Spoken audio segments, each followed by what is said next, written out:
Ustadz, saya bekerja di bidang proyek dan pengadaan proyek ana yang mengambilnya ini harta syubhat, apa boleh apa enggak? Dan usaha ini tidak merugikan perusahaan.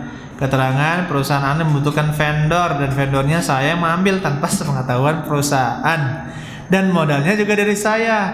Dengan kata lain, saya membuat perusahaan sendiri di dalam perusahaan di mana saya belanja atau bekerja.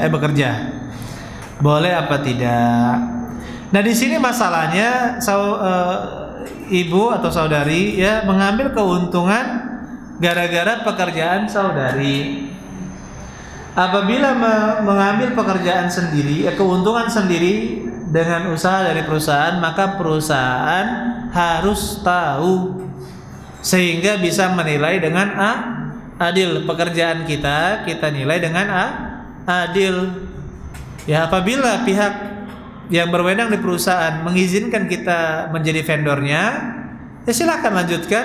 Jika tidak, maka jangan lanjutkan.